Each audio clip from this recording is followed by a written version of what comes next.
Hello super classes में आप सभी का एक बार फिर से स्वागत है। तो आज हम परसेंटेज के क्वेश्चन करेंगे। तो वीडियो स्टार्ट करने से पहले वीडियो को लाइक करके शेयर कर दो। अगर आप चैनल पर नए हैं तो चैनल को सब्सक्राइब करके बेल आइकन प्रेस को ऑन कर दो ताकि मेरी हर एक वीडियो का नोटिफिकेशन आप तक पहुंच जाए। हमारा फर्स्ट क्वेश्चन है, एक दुकानदार कुछ वस्तुओं को 73642 रुपये में खरीदता है। वे वस्तु का 2/5 हिस्सा 13% लाभ पर बेच देता है। 2/5 हिस्सा तो मतलब हमने पिछली क्लास में पढ़ा, जैसे हमने लिया 20% लिया, इसको फ्रैक्शन में चेंज करना था। हम क्या करते थे, बट्टे में से यहाँ पर प्रतिशत हटा देते थे और बट्टे में क्या लगाते थे 100, तो इसका क्या आता 1/5। तो परसेंट को फ्रैक्शन में चेंज कर लिया। इस बार क्या दे रखा है, परसेंट ने देकर सीधे ही फ्रैक्शन दे दी, जैसे 2/5। तो इसका क्या मतलब है कि वह वस्तु का 2/5 हिस्सा, जैसे कुल वस्तु क्या है, कुल वस्तु 5 है, तो इसमें से 2 वस्तुओं को तो उसने 13% लाभ पर बेच दिया और बाकी बची हुई 6 वस्तु कितनी बचती है 3। तो 3 वस्तुओं को कितने प्रतिशत लाभ पर बेचे कि उसे सभी वस्तुओं पर 19% का लाभ हो। तो हम इससे करते हैं,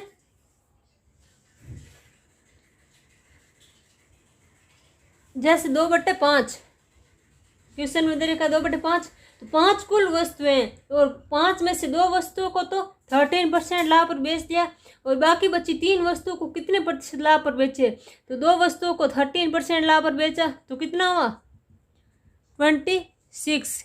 उसने 26 रुपये प्राप्त किए और 3 वस्तुओं को हमें पता नहीं कितने परसेंट लाभ पर बेच रखा है। अब कुल वस्तु को कितने 19%, कुल वस्तु हो गई ना 2 और 3, कुल वस्तु 5 हो गई, 19% तो कितना हुआ 95। तो यहाँ पर कितना होगा पूरा करने के लिए हमें, तो 69 और 26 को जोड़ेंगे तो कुल 95 रुपीज आ जाएगा। तो अब यहाँ पर कितने प्रतिशत का लाभ हो रहा है, 23% का लाभ हो रहा है। तो शेष वस्तु पर अगर 23% का लाभ होगा तो हमें कुल सभी वस्तु पर 19% का लाभ प्राप्त होगा। हमारा सेकंड क्वेश्चन है, एक दुकानदार कुछ वस्तुओं को 49730 रुपये में खरीदता है। वे वस्तुओं का 2/7 हिस्सा 15% लाभ पर बेच देते हैं। 2/7 हिस्सा मतलब 2/7, कुल 7 वस्तुएं हैं, उसमें से उसने 2 वस्तुओं को तो 15% लाभ पर बेच दिया। बाकी शेष कितनी वस्तु बचती है 5, तो 2 को तो उसने कितने 15% लाभ पर बेचा तो उसके पास कितने रुपए आए 30, और बाकी शेष बची हुई वस्तु को कितने परसेंट लाभ पर बेचे ये हमें पता नहीं है, लेकिन कुल वस्तु को कितने पर बेच रहे हैं 10% लाभ पर, तो प्राप्त कितना हुआ 70। इससे हमें 70 प्राप्त करने के लिए यहाँ कितना होना चाहिए 40, तो इतना कितने परसेंट लाभ होगा 8% लाभ होगा। तो हमें कुल वस्तुओं पर 10% का लाभ प्राप्त होगा। थर्ड क्वेश्चन है, एक दुकानदार कुछ वस्तुओं को 4859 रुपये में खरीदता है। वे वस्तुओं का 3/7 हिस्सा 30% लाभ पर बेच देता है। तो 3/7 हिस्सा मतलब उसके पास कुल वस्तु कितनी है 7, उसके पास कुल वस्तु है, उसमें से 3 को वो 30% लाभ पर बेच रहा है, 3 का 30%, तो उसे कितने प्राप्त हुए 90। और अब क्या अगर शेष वस्तुओं को कितने प्रतिशत लाभ या हानि पर बेचे कि उसे कुल सभी वस्तु पर 10% का लाभ हो, लेकिन हमें कुल कितनी है 4, तो बाकी सब वस्तुओं पर हमें पता नहीं है कि कितने प्रतिशत का लाभ या हानि हो रहा है। तो लेकिन हमें कुल वस्तु पर कितना दे रखा है 10% का लाभ दे रखा है, तो कितना प्राप्त हुआ 70। तो इस बार क्या होगा -20 करेंगे तो 70 प्राप्त होगा। तो हमें इस बार 5% की हानि हो रही है। अगर हमें 5% की शेष वस्तु पर हानि होगी तो कुल वस्तु का 10% का लाभ प्राप्त होगा। चौथा क्वेश्चन है, एक दुकानदार कुछ वस्तुएं खरीदता है।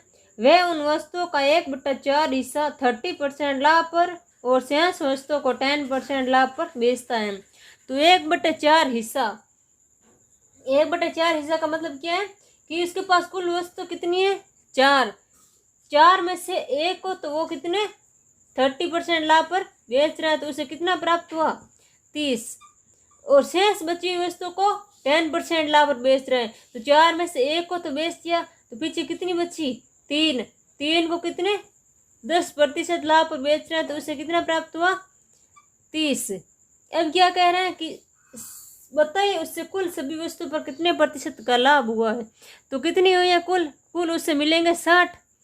तो कुल वस्तु कितनी है 4।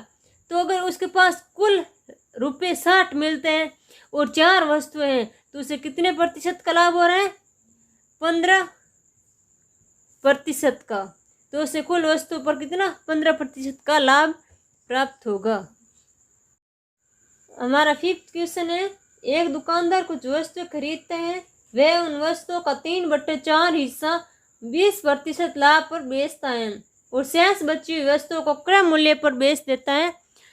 तो 3/4 हिस्सा, 3/4 हिस्सा, इसका क्या मतलब है, इसके पास उस दुकानदार के पास कुल वस्तु कितने हैं 4 में से वो 3 वस्तुओं को तो कितने प्रतिशत लाभ पर बेचता है 20% लाभ पर। तो 3 को तो उसने कितने 20% लाभ पर बेच दिया तो उसे कितने प्राप्त हुए 60। और अब क्या कह रहे हैं कि जो शेष बची हुई वस्तु है तो उनको वो क्रय मूल्य पर ही बेच देता है।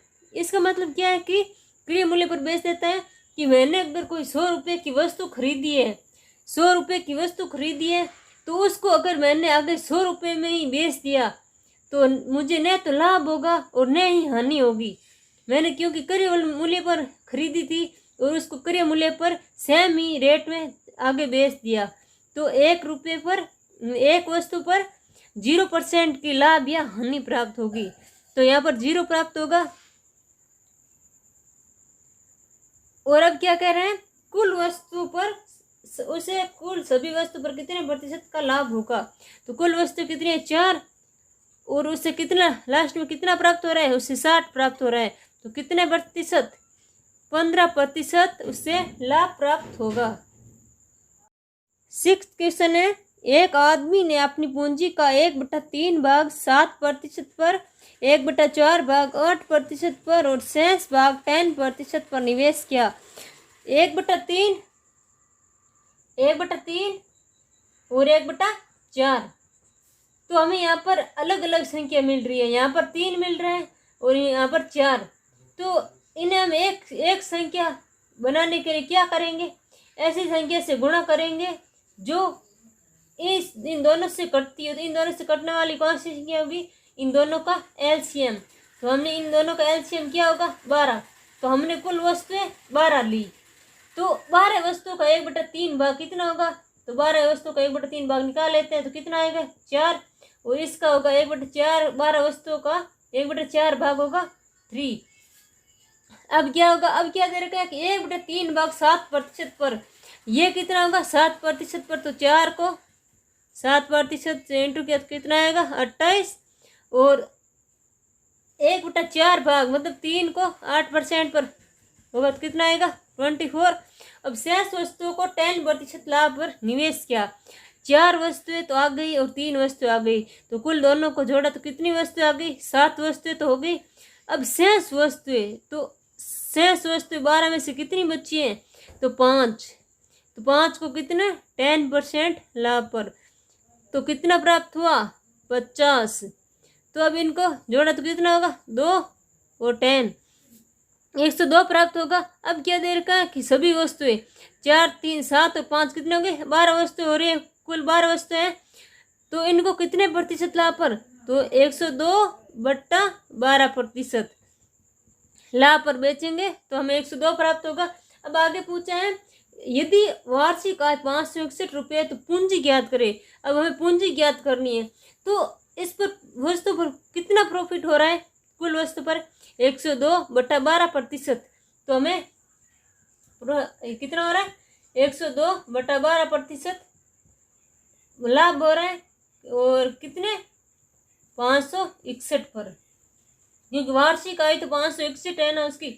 तो इसको काटा 51 और इसको काटा 6, इसको 11 बार। तो अगर प्रतिशत हटेगा तो बटे में क्या आएगा, प्रतिशत हटेगा तो आ जाएगा बटे में 100। तो कितना हो जाएगा, इधर जाएगा तो आ जाएगा 6600। तो उसकी पूंजी कितनी आ जाएगी 6600। तो 6600 उसकी पूंजी आ जाएगी। 7वां क्वेश्चन है 142 प्रश्नों वाली एक परीक्षा में जस्सी ने पहले 71 में से 40% के उत्तर सही दिए। संपूर्ण परीक्षा में उसका ग्रेड 60% हो, इसके लिए उसे शेष 71 प्रश्नों में से कितने प्रतिशत के उत्तर सही देने होंगे। तो कितने प्रश्नों की संख्या 142 प्रश्न है, उसमें से 71 और 71 अलग अलग कर लिए, तो 71 का तो उसने 40% के उत्तर सही दिए। पहले हम इसे काट लेते हैं, मतलब इसको 1 इसको 1, अगर एक रेशियो में चेंज कर लिया, 1 और 1 हो गया, तो यहाँ पर भी कितना होगा 2 होगी। अगर 2% हो गए तभी तो 1 और 1 होगा। 2 इसको कितने पर 40% पर, 1 को 40% पर, 40% पर तो कितना प्राप्त हुआ 40। इसका हमें पता नहीं है, तो 1 का पता नहीं है, लेकिन कुल संपूर्ण ग्रेड कितना हो रहा है 60%। तो संपूर्ण हमने पर्सन कितने हो रहे हैं 2, और संपूर्ण ग्रेड हो रहा है 60%, तो उसके पास कितने आ गए 120। तो यहाँ पर इसको पूर्ति करेंगे 120 की, तो यहाँ पर कितना आएगा 80। तो शेष 71% में उसे कितने प्रतिशत के सही देने होंगे 80% प्रश्नों के उत्तर सही देने होंगे। 8वां क्वेश्चन है 126 प्रश्नों वाली एक परीक्षा में जस्सी ने पहले 63 में से 65% के उत्तर सही दिए। तो 126 वाले प्रश्नों वाली परीक्षा है, जिसमें से 63 के तो 65% सही दिए, लेकिन इस 63 में उससे कितने सही दे कि उसका संपूर्ण ग्रेड 75% हो जाए। पहले हमें रेशियो में चेंज कर लेते हैं, इसे 1 इधर 1 होगा, तो ये भी 2 बार जाएगा, तो इसमें 1 को तो 65% सही देते हैं, तो इसे कितने प्राप्त हुए 65। लेकिन इसका हमें पता नहीं है संपूर्ण ग्रेड कितना हो रहा है 75%, कितना 150 प्राप्त हुए उससे पूर्ण। तो इसे 150 की पूर्ति करने के लिए यहाँ पर कितना होगा 85। तो दूसरे 63% प्रश्नों में उसे 85% प्रश्नों के उत्तर सही देने होंगे, तभी उसे 75 संपूर्ण ग्रेड 75% मिलेगा। 9वां क्वेश्चन है एक व्यक्ति अपनी आय का 75% खर्च कर देता है, तो कितना खर्च कर रहा है 75%। तो इसको फ्रैक्शन में चेंज किया तो कितना है 3/4। तो मतलब ये कुल आय है, ये आय है, और ये क्या है आय का ये खर्च है। मतलब ये आय है, आय का 75% खर्च कर रहा है, तो कितना 3 खर्च कर रहे हैं वो। लेकिन आगे क्या देखे आय और खर्च में 20% और 10% की वृद्धि कर दी जाए। आय और खर्च में अगर 4 में 20% की वृद्धि कर दी जाए तो कितना मिलेगा उसे 80, और खर्च में कितना 10% की वृद्धि कर दी जाए तो उसे कितना मिलेगा 30। आगे उसकी बचत में कितने प्रतिशत का अंतर आ जाएगा। अब बचत 4 आय है और 3 खर्च है, तो उसकी बचत क्या होगी 1, और यहाँ पर बचत कितनी हो रही है 50, क्योंकि 80 आय और 3 खर्च हो रहा है, तो वो 50 ही बचा रहा है, तो यहाँ पर 50% का अंतर आ जाएगा। 10वां क्वेश्चन है एक व्यक्ति अपनी आय का 37 खर्च कर देता है। 37 1/2% की फ्रैक्शन कितनी होती है 3/8। मतलब उसके पास कुल आय कितनी है 8 उसकी आय है, और खर्च कितना कर रहे हैं 8 में से 3 खर्च कर रहे हैं वो। तो आगे क्या दे रखा है आय और खर्च में 12% और 15% की वृद्धि कर दी जाए। मतलब 8 आय है तो उसमें 12% की वृद्धि कर दी जाए तो कितना होगा 96।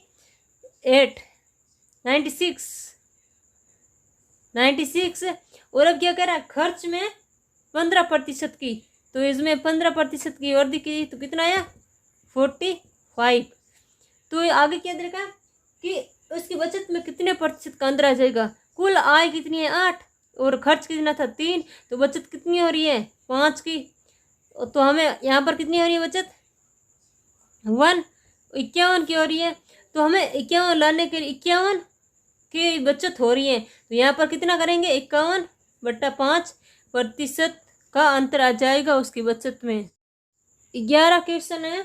एक व्यक्ति जिसकी आय 13,500 है, आय कितनी है उसकी 13,500 और खर्च कितना है 9,000।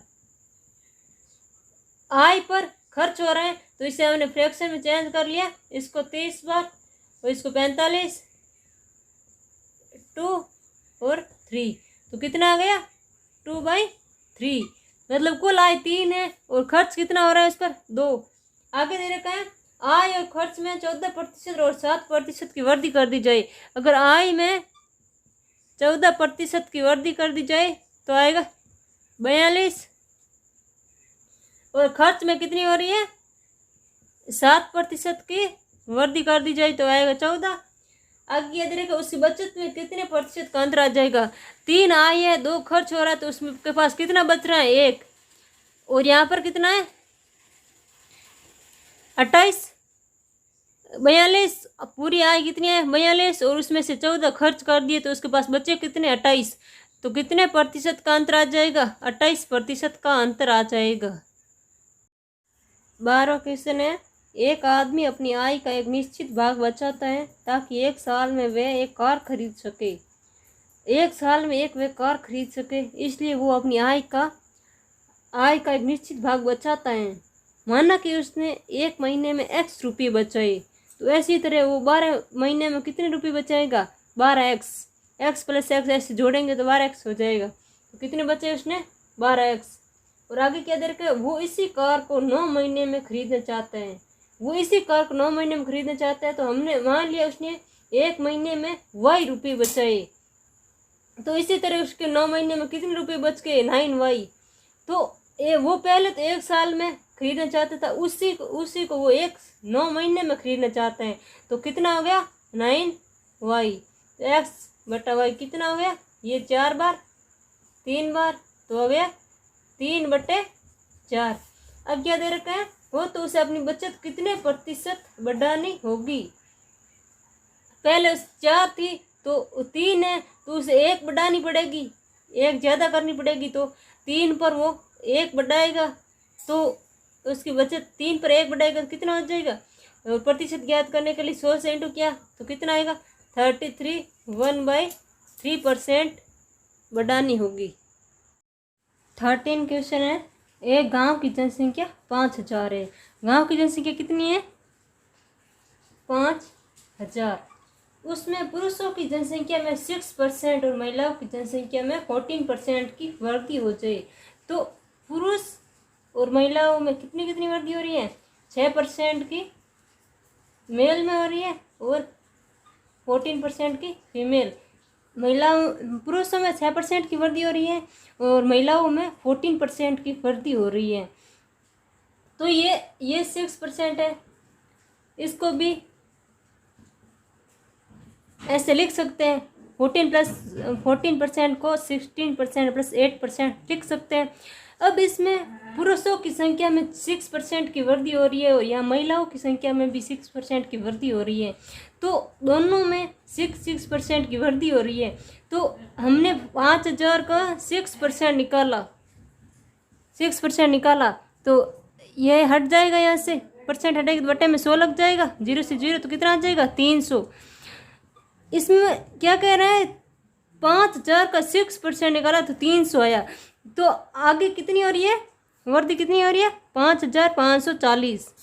ये 540 वृद्धि हो रही है एक साल में।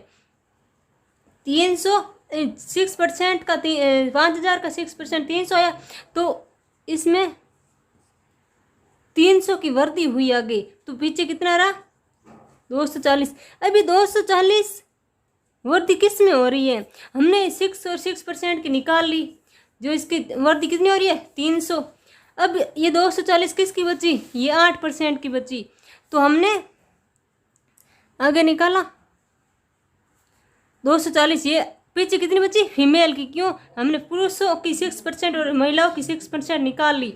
अब महिलाओं की संख्या बची है 240 तो 8% वृद्धि हुई तो ये महिलाओं का 8% है तो हमने फीमेल का 8% निकाला, कितना आया हमारे पास 240। तो फीमेल की संख्या ज्ञात कर लेंगे यहाँ से हमें फीमेल की जनसंख्या ज्ञात कर लेंगे। तो परसेंट हटेगा तो बट्टे में 100 आ जाएगा और 240 इसको 30 बार। तो फीमेल की संख्या कितनी आ गई, 100 उधर जाएगा तो फीमेल की संख्या आ गई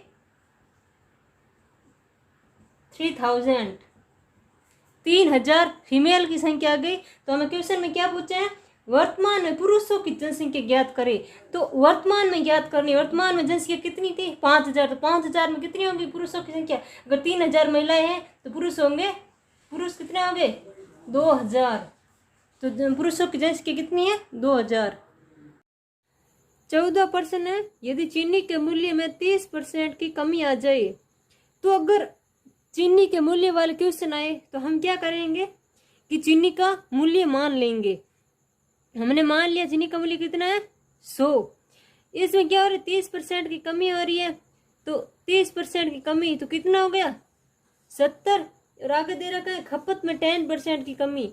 तो खपत में 10% की कमी की तो कितना आ गया 90। तो ये क्या है, ये तो मूल्य है और ये क्या है खपत है। तो इसको क्या कहते हैं वास्तविक खपत और इसे क्या कहते हैं वर्तमान खपत। मतलब इसमें क्या है, अगर कोई इंसान पहले 70 खाता था, उसकी खाने की क्षमता 70 थी, तो बाद में उसकी बढ़कर कितनी हो गई 90। तो पूछा क्या है, तो अपनी खपत में कितने प्रतिशत की वृद्धि करे। तो यहाँ पर वृद्धि कितनी हो रही है 20 की हो रही है, क्योंकि पहले वो 70 खाता था तो अब वो 90 खाने लगा है, तो 20 की वृद्धि हुई। तो 70 पर 20 की वृद्धि हुई, 0 से 0 कैंसिल हो जाएगा। तो 2/7 तो कितना आएगा 28 4/7%। अगर प्रतिशत में ज्ञात करेंगे इससे तो 100 से इंटू करना पड़ेगा। 100 से इंटू करेंगे तो 28 4/7% आ जाएगा। अब ये ज्ञात कैसे हुआ, तो हमें एक फ्रैक्शन 1/7 पहले लिखी थी। तो इसको कितना होता है 14 2/7%। इसके दोनों तरफ 2 से इंटू कर देंगे तो ये कितना आ जाएगा 2/7 और ये हो जाएगा 28 4/7%। 15वां क्वेश्चन है, यदि चीनी के मूल्य में 20% की कमी आ जाए। तो हमने मान लिया चीनी का मूल्य कितना है 100, उसमें 20% की कमी आ रही है मूल्य में, तो कितना हो जाएगा 80। और खपत में कितनी, खर्च में कितनी हो रही है, खर्च में उसके 10% की वृद्धि हो रही है। तो इस बार 100 पर 10% की वृद्धि हो जाएगी तो 110 हो जाएगा। तो ये तो वास्तविक खपत है और ये है वर्तमान खपत। तो अब यह कह रहा है प्रतिशत में खपत में कितने प्रतिशत की वृद्धि करे। तो 80 पर हम 30 की वृद्धि करेंगे तो खपत हमारी वो पहले क्या खा रहा था 80 खाता था, तो अब 110 खाने लगा है। तो वो 80 पर 30 की वृद्धि करेगा तो वो 110 खाने लगेगा। तो 0 से 0 कैंसिल हो जाएगा और 3/8 कितना होता है 37 1/2%। तो वो अपनी खपत में 37 1/2% की वृद्धि करेगा। 16 क्वेश्चन है, यदि चीनी के मूल्य में 20% की वृद्धि हो जाए। तो हमें चीनी का मूल्य मान लिया 100, इसके मूल्य में कितनी हो रही है 20% की वृद्धि हो रही है, तो कितना हो गया 120। और खर्च में कितनी हो रही है 5% की वृद्धि, कितना हो गया 105। तो ये तो वास्तविक खपत है।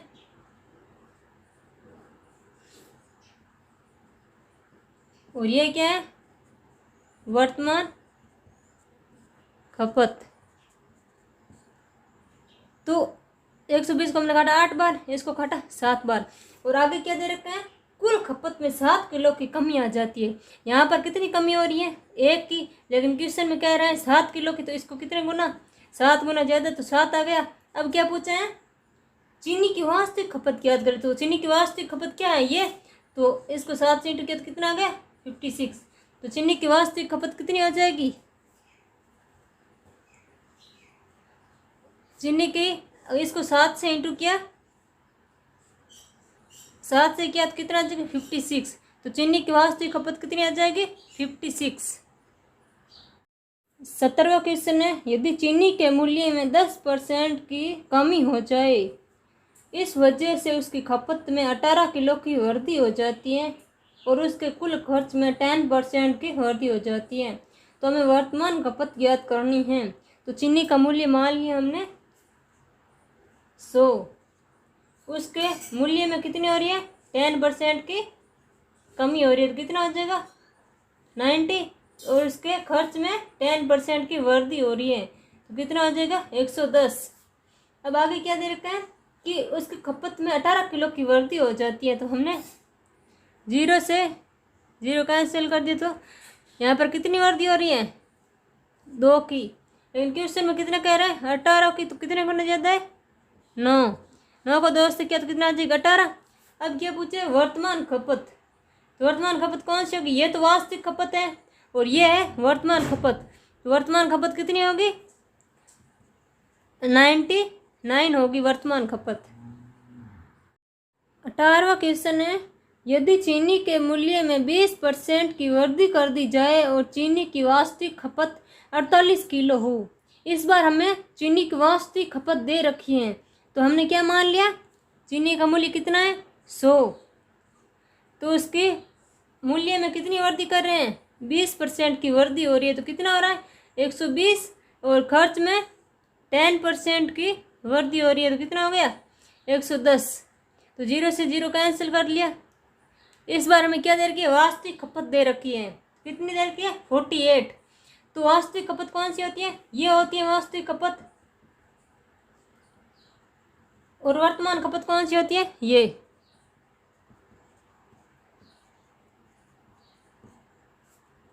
लेकिन यहाँ पर वास्तविक खपत कितनी 12 दे रखी है और क्वेश्चन में क्या है 48, तो इससे कितना गुना ज़्यादा है 4 गुना, तो कितना आ गया 48। अब आगे क्या दे रखा है वो तो उसकी खपत में कितनी कमी करे कि उसके कुल खर्च में 10% की वृद्धि हो जाए, तो कमी कितनी हो रही है यहाँ पर 1 की, तो यहाँ 4 से 4 गुना ज़्यादा है, 4 गुना ज़्यादा है, तो यहाँ पर भी 4 गुना ज़्यादा होगा तो 4 हो जाएगा।